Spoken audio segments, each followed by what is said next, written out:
So many times people come to me in my work as a coach or trainer, and they're just miserable because of the stuff that isn't going on in their lives. Now, what the heck am I talking about? Why are you unhappy about things that aren't happening? And that's the key question that I want to ask is, what is it that isn't happening that's making us unhappy? And this is really important, and it might seem silly, but it's really important because there are so many people who are suffering, and I mean significantly suffering, over imaginary outcomes, what isn't yet to occur, but could occur. And I'm not here to say that there aren't potentials to be worried about or you should ignore potentially bad things that can happen. However, there's a difference between that and being present with what is happening right now, recognizing that the things you're worried about, they're simply not happening in the moment. I'm going to say a lot more about that in this episode of the Mindful Coach podcast. I'm your host, Brett Hill, mindful somatic coach, coach trainer, and I teach mindfulness and presence and daily communication in our lives.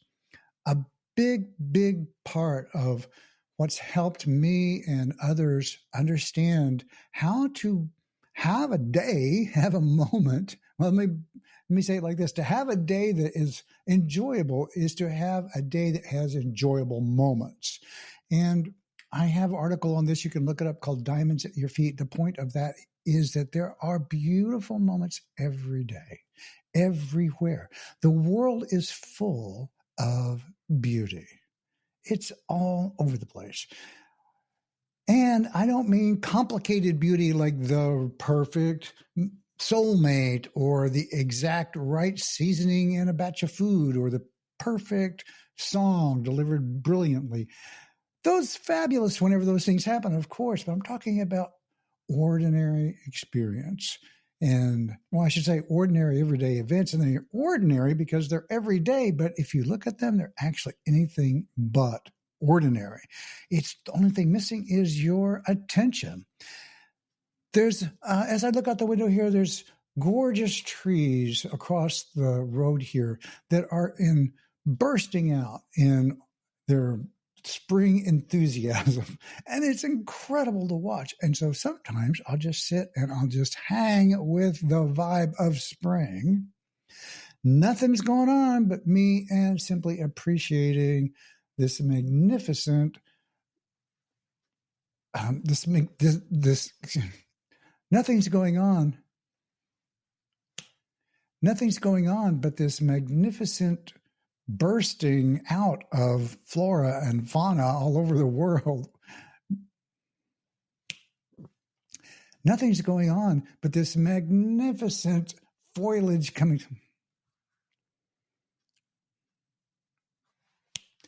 Nothing's going on except for these magnificent, nothing's going on but the magnificence of these trees and flowers and birds nesting and things beginning to happen that look and feel a lot like spring. And it's pretty spectacular because I'm in the Pacific Northwest and it's lush up here. Unless I am worried about, oh my God, I'm not getting enough listeners on the podcast, or I'm not having enough clients, or somebody I know is ill, or my car might break down, or something bad could happen. And I start to feel the vibe of those thoughts. And instead of having the capacity to decide to go look at the lovely moment that's right available for me, instead I'm feeling the anxiety associated with those thoughts. And I want to be really clear. This is straight up from Eckhart Tolle and other mystics, and I align myself with the mystics of the world, that the thoughts that you have about what could be, there's absolute need for planning and sequencing. I have to get a ticket. I have to get on the plane. I have to pack certain kinds of things. I have to be at a certain place at a certain time. I have to pay the bills. These things need to be planned and scheduled. Yes, without a doubt. But if you think, oh, I've got to schedule the Uber ride, but then you start thinking about, what if it's a terrible ride? What if I can't get there? What if it was like the time that happened? And you imagine an associated neurology. Your neurology offers a memory of a time that wasn't great. And it might be like that. And now, instead of just planning and sequencing, you're having the anxiety of thoughts that are associated with, but aren't actually happening like they did before. And so consequently, you in this moment, as you're trying to do this planning, you start to feel unhappy and anxious and nervous. What if it goes bad? What if? And all those what ifs are associated with unpleasant outcomes. In that case, you're simply what I call living in the gap. You're living in the space between what's happening right now and what could be happening, imagining a negative outcome and feeling that negative outcome as if it were happening now. You're simply making yourself miserable through your thoughts. These are just thoughts. That's all they are. They're just imaginations of potentials. And so it's a good thing to think, oh, yeah, well, maybe it'll be bad. I will deal with it when it happens. And maybe you prepare somewhat, but you don't, get all tense and okay, I've got my thing and I've got the thing and I'm ready for the thing. And then when they do this, I'm going to do that. And you just spent all day thinking about what you're going to do if this negative outcome happens. And then you get in it and it's not negative. And you wasted your day dealing with a situation that was unlikely. And even if it did happen, probably wasn't going to be that bad.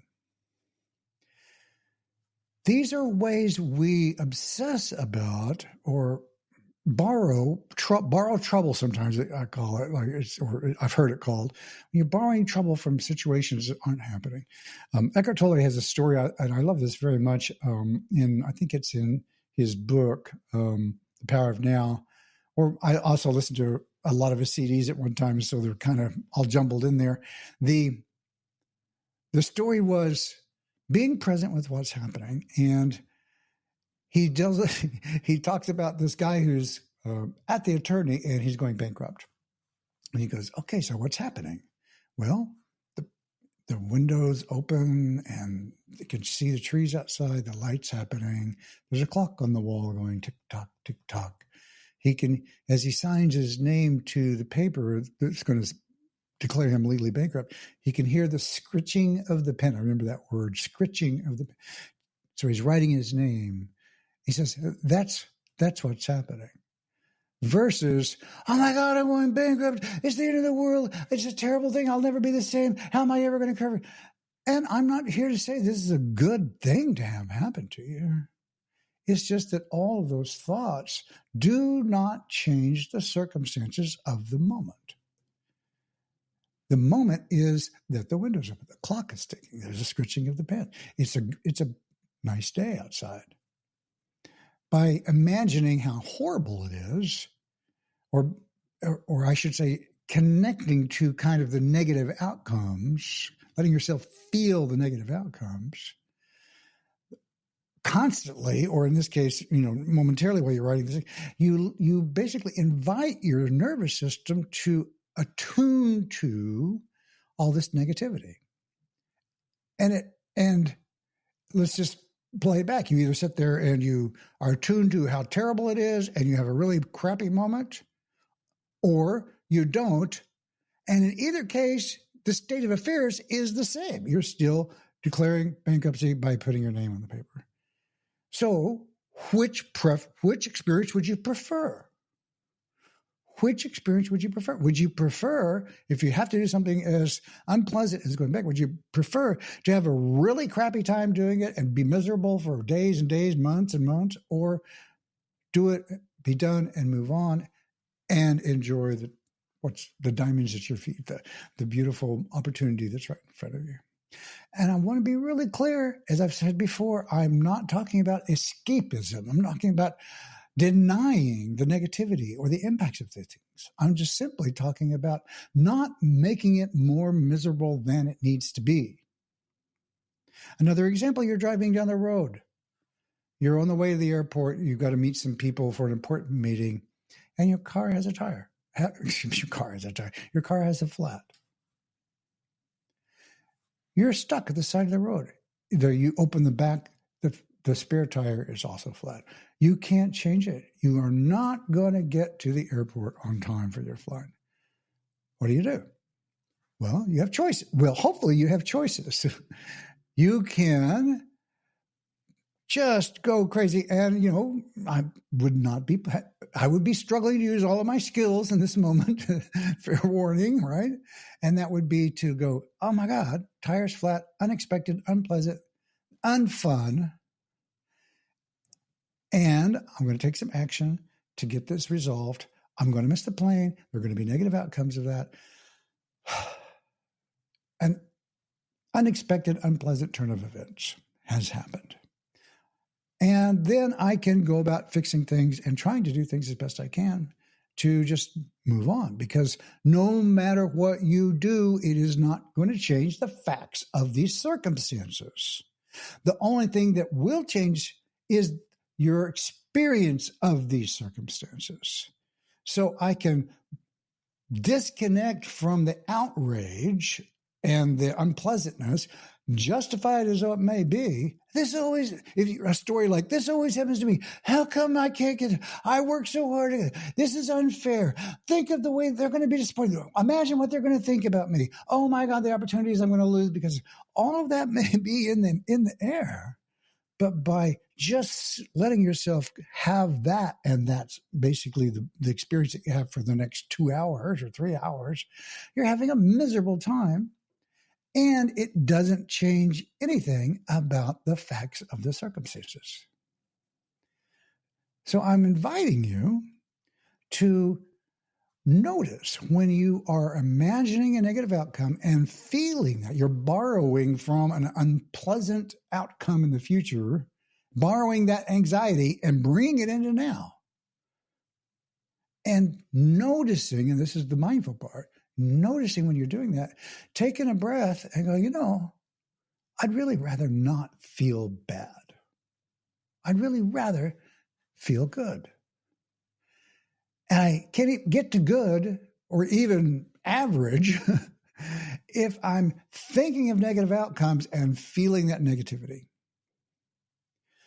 This is a natural thing that we do, and it's extremely common. I see it all the time in our clients, in coaches, and as well as executives, professionals that I'm working with in my mindful and presence course for professionals.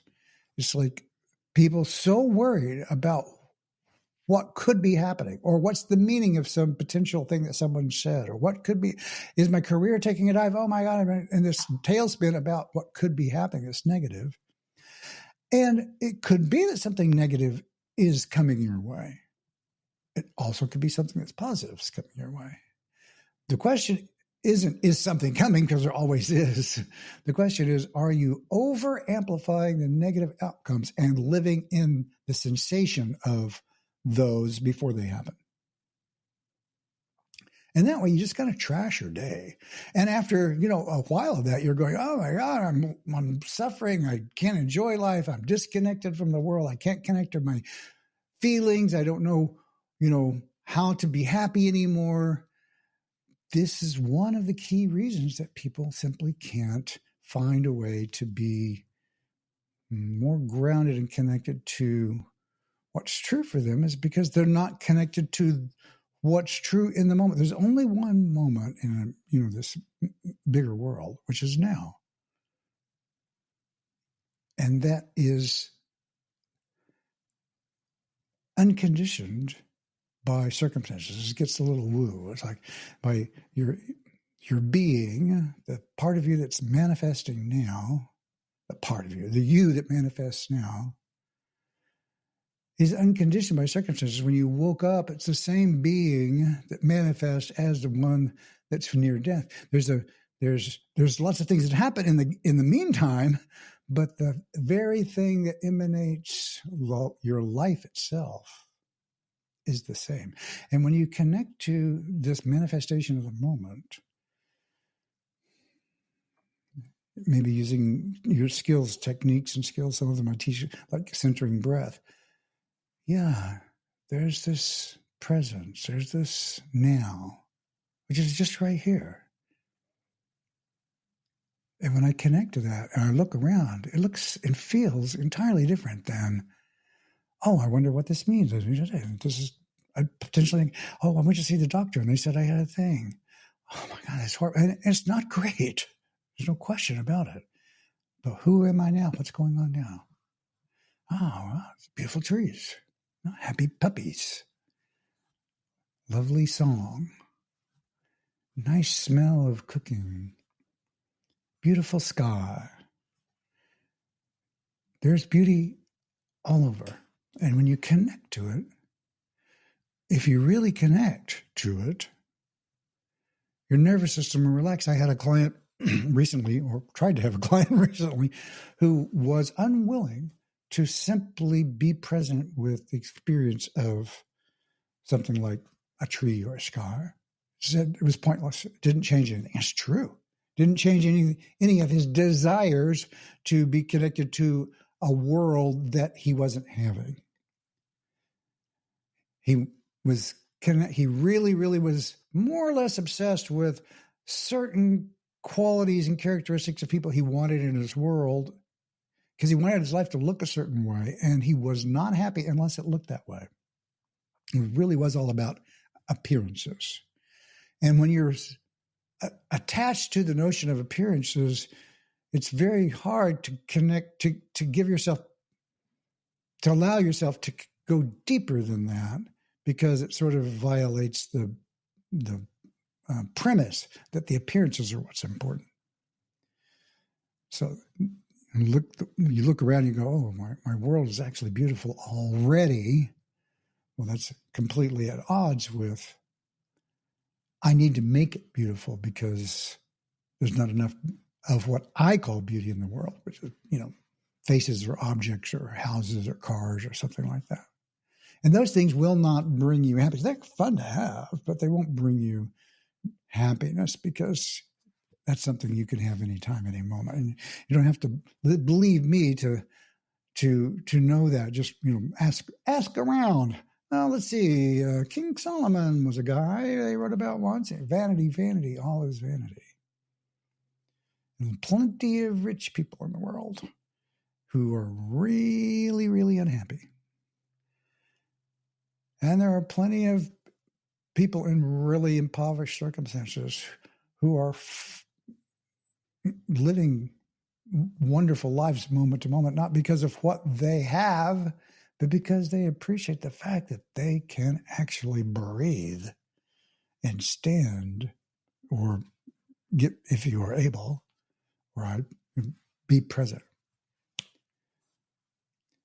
They appreciate that they are able to actually they appreciate the fact that they are simply alive and have the capacity to bear witness to this moment. So that's the invitation for this episode. It's to notice your thoughts that take you away from an experience of now and kind of cast a shadow over it. Just simply, and here's the technique, the skill. And here's what you do about that. You go, oh, there I go. There's that me. There's that part of me that is thinking about an unpleasant outcome and feeling it now. There's that part of me that's thinking about an unpleasant outcome and feeling it now. Just naming it. There's this phrase, name entertainment. It's like just naming that is so powerful. It's not going to erase it, because it's, for many of us, it's just a habit. It's just, in neurology, is you're going to do the thing that's easiest for you to do because that's the easiest thing for you to do. And unless you bring effort into it, you'll do the easiest thing. Your brain will automatically, that's what the brain does. It takes effort. It takes intention. You have to go, oh, there's that part of me, and who's borrowing imaginary trouble, feeling it now. I don't like that. Taking a breath and going, that's not happening. That is not happening. Maybe it will happen. I hope not. And then noticing what is happening. What's happening now is that, nothing bad. So find something good if you like and dwell on that for a little while because it changes your state. Again, I'm not talking about avoiding. You want to plan for negative outcomes that can happen. Clearly, we don't want to simply walk away from or ignore the potential badness of things in the world, and particularly in these days, the badness in the world. You want to say yes to the fact that those things are possible, and the way to take effective action is to be present with what's true for you now. So whenever those things do occur, you're present with what's actually happening and not the 10,000 things that you imagined, because sometimes the things that are happening can be worse than you imagine, and sometimes they're a lot better. Most of the time, they're better. And when they are better, go, this was way better than I imagined that it would be. And letting yourself have that too. If you do this, if you just simply track, in my work called tracking, pay attention to your thoughts.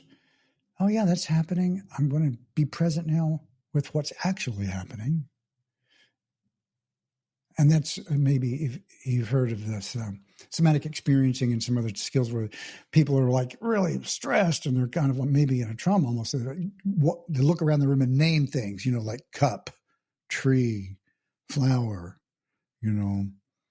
eye drops, phone, just naming objects in the room that you see, because that puts you into the moment. It seems silly, but you're really, and it takes you out of your thoughts, obsessions, daydreams, imaginations about what isn't happening, and puts you right here. Now, there's another part of this, which is the body is always in the moment. The body is always in the moment. And that's why in mindfulness training, so much of it's take a breath, feel your breath, feel your somatic experience, your body-based experience. Rub your hands together. Oh, yeah. Feel how ridiculously sensitive your fingers, at least my fingers are, just insanely like, whoa, there's a lot of sensitivity there. How feeling that you can feel the ridges of your hands. It's like, wow. And when you're doing that, you're not obsessing about what could be, what somebody meant, what might have been, or what you wish for, or feeling the pain of what you wish for that isn't happening.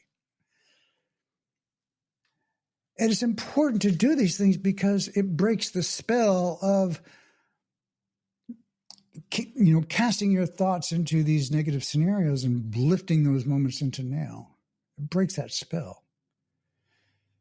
It's nothing more actually than a bad habit, just a neurological habit. And pretty soon, if you don't do that, you can spend your whole life just living in a daydream, imagining terrible things. And at the end of your life, I had a terrible life. But did you really? Because were you really there for the experiences that were happening right in front of you?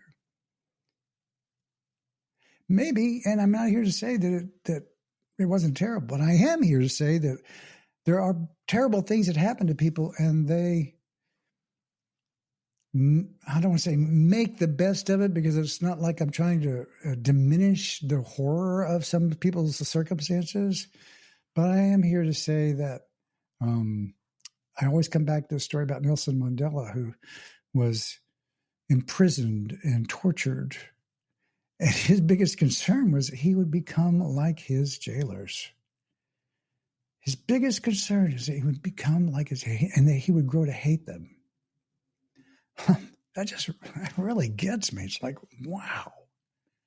Here's a guy who's so in tune with the integrity of his compassion and his, just pure and simple love for other beings, that he was really concerned that he would hate the people who were abusing him. Well, and truly he was in a situation where it was entirely unjust. So in those circumstances, the thing that he's really wrestling with is his own state. Wow.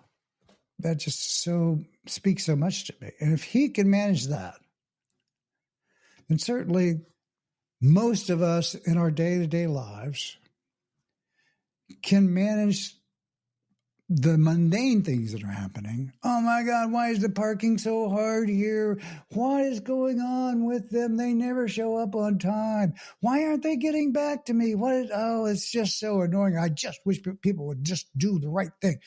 And living in this place of being constantly annoyed with what is not happening, to being present with the truth of who you are in a deeper way, the truth of now. And so that's really what I have to say today. And sometimes the truth of now, your circumstances can be really unpleasant. And so that is the truth. And I'm not trying to diminish that in any way. I'm going deeper. If you listen to Eckhart Tolle, he really gets down in there on, you don't really have any problems. I'm not that, how should I say?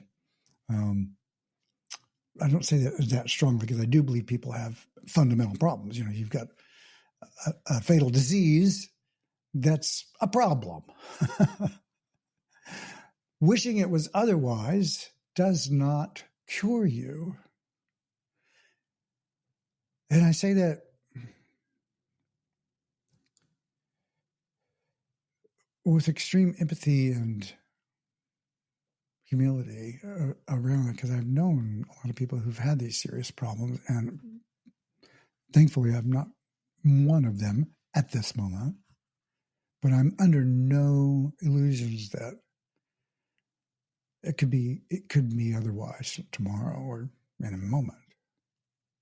And that even makes it more important to cherish the moment that you have, because it's the one you have. So blessings to you, and I hope in some way this has been somewhat helpful to just simply frame in a possibility of, it's almost like it's a very strange thing, because whenever you realize that the things that are very frequently, the things that are causing me to be really unhappy and other people to be really unhappy are just thoughts about way things could be. Negative outcomes. And when you realize that, well, a thought is just a moment you can just dispel them with a wish. I don't have to think that. Wow, what a relief. That's not actually happening. Wow. And suddenly you can begin to be present for the smile that's right in front of you, and the beauty of the sun in the sky and the flowers of spring. So blessings to you, and may you find beauty everywhere. Thank you.